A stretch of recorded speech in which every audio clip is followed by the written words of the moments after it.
नमस्कार, आपका स्वागत है संजीवनी धारा में, जहां मंत्र, ज्योतिष और भक्ति की निरंतर धारा बहती रहती है। आज हम चर्चा करेंगे एक ऐसा व्रत जो सबसे कठिन भी है, सबसे फलदायक भी और आध्यात्मिक रूप से सबसे महत्वपूर्ण भी, निर्जला एकादशी। इस वर्ष निर्जला एकादशी 6 जून 2025 शुक्रवार को है। भक्त अपनी सामर्थ्य, श्रद्धा और शास्त्रीय निर्देशों के अनुसार 6 जून और 7 जून दोनों दिन व्रत रख सकते हैं। विशेष रूप से वे जो द्वादशी को पारण करना चाहते हैं वे 6 जून को उपवास रखकर 7 जून को पारण कर सकते हैं। यह व्रत न केवल जल त्याग के कारण कठिन माना जाता है, बल्कि इसका पुण्य साल भर की एकादशियों के बराबर बताया गया है। आइए बात करें निर्जला एकादशी के गहरे आध्यात्मिक महत्व की। प्यास ये केवल गले की नहीं होती, ये तो आत्मा की भी होती है। हर इंसान की जिंदगी में कभी न कभी वो पल आता है जब शरीर की प्यास से भी ज्यादा तीव्र होती है आत्मा की प्यास। प्यास जो बुझाने को नहीं होती कोई पानी, बल्कि चाहिए उस अमृत की बूंद जो प्रभु के नाम से गिरती है। निर्जला एकादशी यही वह दिव्य तपस्या है जहां हम अपने शरीर को पूरी तरह जल से वंचित कर देते हैं, लेकिन अपनी आत्मा को प्रभु के नाम के अमृत स्रोत से पूरी तरह तृप्त कर लेते हैं। यह व्रत है केवल भौतिक प्यास का त्याग नहीं, बल्कि हर सांस, हर पल, हर धड़कन में भगवान के स्मरण का एक शुद्ध यज्ञ।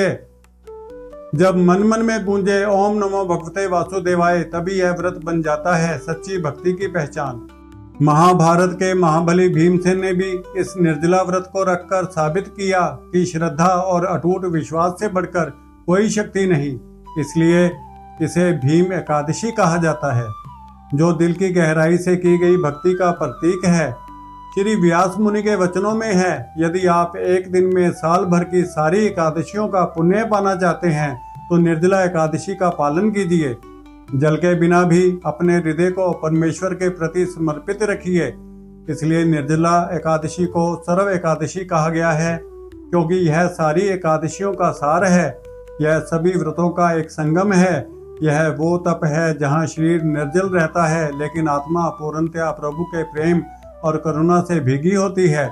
यह व्रत हमें सिखाता है, जब हम अपने बाहरी प्यास को जीत लेते हैं तभी हमारे अंदर की आत्मा की प्यास बुझती है, और जब आत्मा की प्यास बुझती है तब जीवन बन जाता है मोक्ष का मार्ग। तो आइए इस निर्जला एकादशी पर हम न केवल जल का त्याग करें, बल्कि अपने अहंकार, लालच, क्रोध और द्वेष को भी त्यागें, और हर सांस में, हर धड़कन में प्रभु के नाम की मधुर तृष्णा लिए चले मोक्ष के उस पथ पर जहां आत्मा अमर हो जाती है। अब बात करते हैं निर्जला एकादशी की तिथियों और व्रत के समय के बारे में। ध्यान रखें, एकादशी तिथि का प्रारंभ शुक्रवार 6 जून 2025 को प्रभात से पूर्व रात्रि 2:15 से होगा। तिथि समाप्ति 7 जून 2025 शनिवार सुबह 4:47 पर। इस दिन व्रतधारी पूर्ण निर्जल उपवास करते हैं, ना जल ना अन्न। पारण का शुभ समय है 7 जून 2025 शनिवार दोपहर 1:44 से 4:31 तक। वैष्णव परंपरा में यह व्रत 7 जून को माना जाएगा और पारण 8 जून सुबह 5:23 से 7:17 तक किया जाएगा। श्रद्धालुओं, अक्सर ये सवाल आता है, क्या निर्जला एकादशी में पानी भी पूरी तरह से बंद करना पड़ता है? इसका जवाब है हाँ। यह व्रत केवल शरीर की तपस्या नहीं, बल्कि आत्मा की गहरी साधना है। यह निर्जल उपवास हमें सिखाता है कि सांसारिक इच्छाओं से ऊपर उठकर प्रभु के प्रति पूर्ण समर्पण हो। पद्म पुराण में लिखा है, निर्जल व्रतम महादेवम सर्व पाप प्रनाशनम द्वादश मासन मुन्यो व्रतम पालयन्ति यतनता। अर्थ, निर्जला व्रत भगवान महादेव को अत्यंत प्रिय है। यह सभी पापों का नाश करता है। साधु, मुनि और भक्त इसे पूरे 12 महीने बड़े मनोयोग से करते हैं। यह बताता है कि निर्जल व्रत का फल इतना बड़ा है कि यह हमारे अंदर के सारे बुरे कर्म और दोष साफ कर देता है। स्कंद पुराण में कहा गया है, येन निर्जल व्रतम तु तिष्ठति मनसाम गतिम स सर्व पापे शुद्धे प्राप्नोति परम पदम। अर्थात जो मन से निर्जला व्रत करता है वह सभी पापों से शुद्ध होकर परम लक्ष्मी अर्थात मोक्ष को प्राप्त करता है। यह बताता है कि व्रत केवल शारीरिक कष्ट नहीं बल्कि मन और भावनाओं की शुद्धि भी है। जब मन भगवान में लीन होता है तभी यह व्रत सफल होता है। जल ग्रहण पर शास्त्र भी स्पष्ट हैं। शुक्ल यजुर्वेद में कहा गया है कि सूर्योदय से पूर्व जल न पिए, और व्यास पुराण में भी वर्णन है जो निर्जले व्रत में जल नहीं पीता वही मोक्ष के मार्ग पर स्थित होता है। यह दर्शाता है कि शुद्धता और आत्मा की तपस्या के लिए जल का पूर्ण त्याग आवश्यक है। लेकिन ध्यान रहे, यदि शरीर कमजोर हो या कोई गंभीर बीमारी हो तो जल ग्रहण करना आवश्यक है, क्योंकि धर्म में जीवन रक्षा सर्वोपरि है। इसे कहते हैं आपद धर्म। आपदा में धर्म का उद्देश्य जीवन की सुरक्षा होता है। एक सच्चा किस्सा भी सुनिए। मेरे गुरुजी प्रवचन देने गए थे। वह निर्जला एकादशी का दिन था। वहां किसी ने उन्हें जूस देते हुए कहा, पानी नहीं है, जूस पी लीजिए। गुरुजी मुस्कुराए और बोले, निर्जला में जूस भी नहीं चलेगा, और जूस वहीं छोड़ दिया। यह है व्रत की सच्ची निष्ठा, न केवल नियम का पालन बल्कि अपने मन और भावना की पवित्रता। तो श्रद्धालुओं, आइए संकल्प करें, मैं निर्जला व्रत करूंगा, पर यदि शरीर कमजोर हो तो हरि नाम लेकर जल ग्रहण करूंगा। याद रखिए, भक्ति से बढ़कर कोई नियम नहीं, और सच्ची श्रद्धा ही असली उपवास है। अब जानते हैं कि निर्जला व्रत कैसे किया जाता है, इसके नियम, विधि और ध्यान रखने योग्य बातें। निर्जला एकादशी की पूरी दिनचर्या इस प्रकार बनाएं ताकि आपकी तपस्या सफल हो और शुभ हो। यदि आप 6 जून को व्रत रखते हैं तो ब्रह्म मुहूर्त में उठें। ये सुबह का शुभ समय आपके दिन को सफलताओं से भर देगा। स्नान करें और भगवान विष्णु को पीले फूल, तुलसी और पंचामृत से अर्घ्य दें। ये तीनों वस्तुएं विष्णु जी के प्रिय हैं। इस भेंट से आपका मन पवित्र होगा। 108 बार ओम नमो भगवते वासुदेवाय मंत्र जपें। यह मंत्र आपके हृदय को परम शक्ति से जोड़ देगा। जप के बिना भक्ति अधूरी, जप से होती है मन की पूरी। विष्णु सहस्त्र नाम या भगवत गीता का पाठ करें। जो वाणी भगवान की है वही आत्मा को शक्ति और शांति देती है। पूरे दिन शांति और मौन बनाए रखें। मन को स्थिर करें, सोचें केवल प्रभु के चरणों में समर्पित।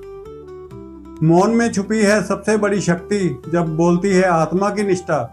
रात में भजन, व्रत कथा और विष्णु चालीसा का पाठ करें। ये मंत्र मुग्ध गीत आपकी भक्ति को और भी गहरा बनाएंगे। व्रत न केवल नियम का नाम, यह है मन की शुद्धि का प्रमाण।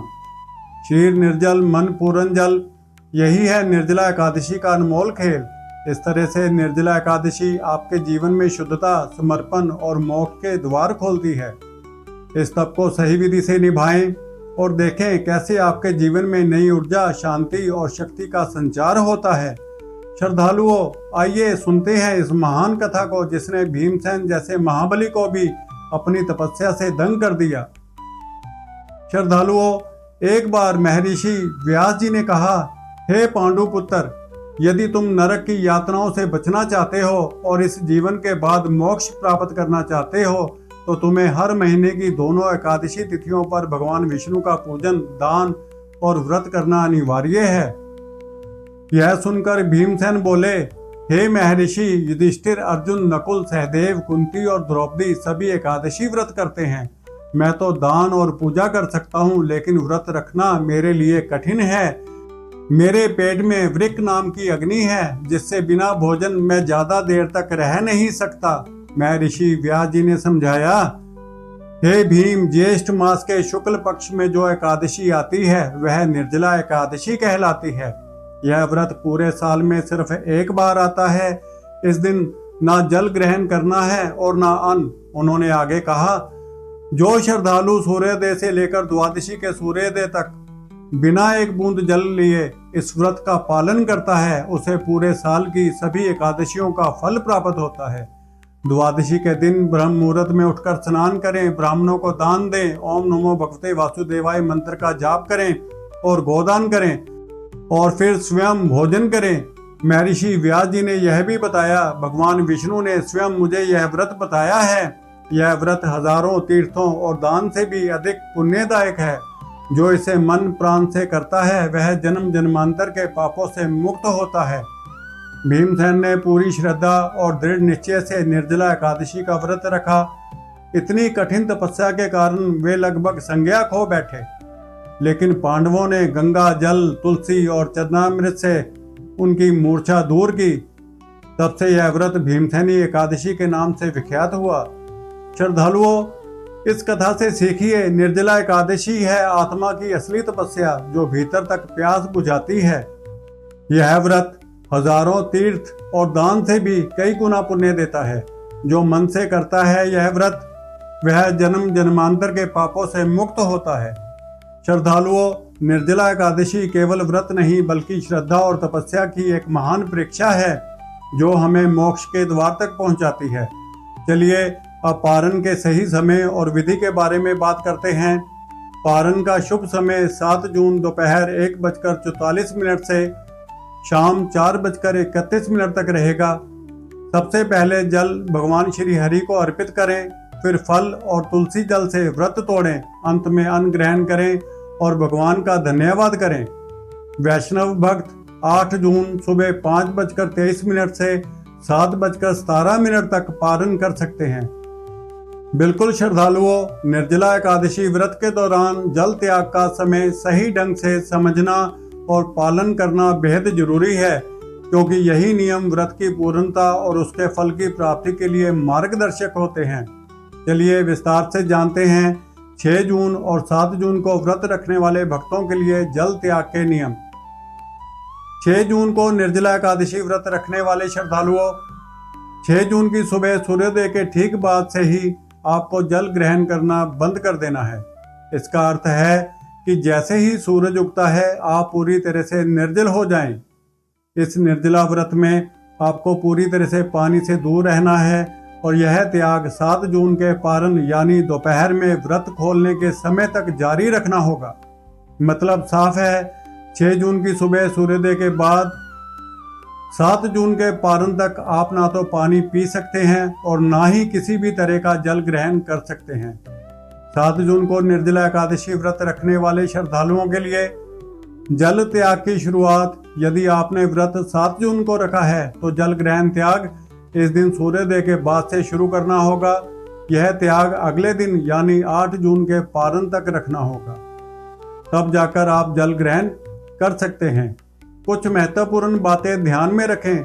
कुल्ला या आचमन यानी मुंह में जल लेकर उसे बाहर निकालना व्रत के दौरान सूर्यास्त तक किया जा सकता है, लेकिन जल निगलना पूरी तरह वर्जित है। यदि किसी को दवाई लेना हो तो उसमें जल ग्रहण व्रत टूटता नहीं है। यह छूट व्रत के पालन को सहज बनाती है। व्रत खोलने का समय पारण कहलाता है, जो दिन के मध्याह्न के आसपास होता है। यह समय भी शास्त्रों में निश्चित है। निष्कर्ष ये है कि इस प्रकार निर्जला एकादशी व्रत में जल त्याग के समय को सख्ती से पालन करना अत्यंत आवश्यक है। यह त्याग ही व्रत की सफलता और पुण्य का आधार है। जब हम नियमों के अनुसार पूरी निष्ठा से जल त्याग करते हैं, तभी यह व्रत हमारे जीवन को पापों से मुक्त कर आध्यात्मिक उन्नति का मार्ग प्रशस्त करता है। श्रद्धालु जनों, अपने शरीर की क्षमता के अनुसार श्रद्धा और विवेक से इस नियम का पालन करें और निर्जला एकादशी का पावन फल प्राप्त करें। अब बात करते हैं उन विकल्पों की जिन्हें अपनाकर निर्जला एकादशी का फल प्राप्त किया जा सकता है। बिल्कुल श्रद्धालुओं, यदि आप निर्जला एकादशी का कठोर व्रत पूरी तरह नहीं रख पा रहे हैं तो घबराइए मत। आप सामान्य एकादशी व्रत के नियमों का पालन कर सकते हैं, जिसमें जल ग्रहण और कुछ हल्के भोजन की अनुमति है। लेकिन ध्यान रहे, निर्जला एकादशी का जो विशिष्ट और अत्यंत महत्वपूर्ण पुण्य है वह केवल पूर्ण निर्जल व्रत करने वालों को ही प्राप्त होता है। शास्त्र भी कहते हैं जल और नमक का ग्रहण निर्जला व्रत में वर्जित है, क्योंकि यह व्रत पूर्ण तपस्या और त्याग का प्रतीक है। यहाँ तक कि सेंधा नमक या अन्य अन्न का सेवन भी व्रत के फल को कम कर सकता है। इसलिए अपनी शारीरिक क्षमता को समझिए और अपने मन से भगवान को समर्पित होकर व्रत का पालन कीजिए। मनुष्य की श्रद्धा और समर्पण ही सबसे बड़ा फल है जो हर व्रत को सफल बनाता है। भगवान आपकी श्रद्धा और भावनाओं को सबसे पहले देखते हैं। बस ईमानदारी से पूरी निष्ठा से व्रत करें, यही असली जीत है। अंत में एक भावपूर्ण संदेश के साथ समापन करते हैं। प्यास तो बहाना है, असली तपस्या तो आत्मा की प्यास बुझाने में है। जब भी तुम प्यास की तड़प में प्रभु का नाम जपोगे, समझो मोक्ष का पहला कदम तुम्हारे कदमों तले आ चुका है। इस निर्जला एकादशी हम सब मिलकर करें यह शक्तिशाली संकल्प। हम शरीर से नहीं बल्कि आत्मा से उपवास रखेंगे। जल नहीं बल्कि अहंकार, वासनाएं और क्रोध भी त्यागेंगे। याद रखिए, निर्जला व्रत का मतलब सिर्फ जल का त्याग नहीं बल्कि हर उस बंधन का त्याग है जो हमें ईश्वर से दूर करता है। श्रद्धालुओं, अपने अनुभव कमेंट में जरूर साझा करें और इस पावन ज्ञान को ज्यादा से ज्यादा लोगों तक पहुंचाएं। मैं संजीव शर्मा, आप देख रहे हैं संजीवनी धारा, मंत्र, ज्योतिष और भक्ति की एक अखंड धारा। जय श्री हरि। अब समय है अपने मन को शुद्ध करने का। इस निर्जला एकादशी को बनाएं अपनी आत्मा की जीत का दिन।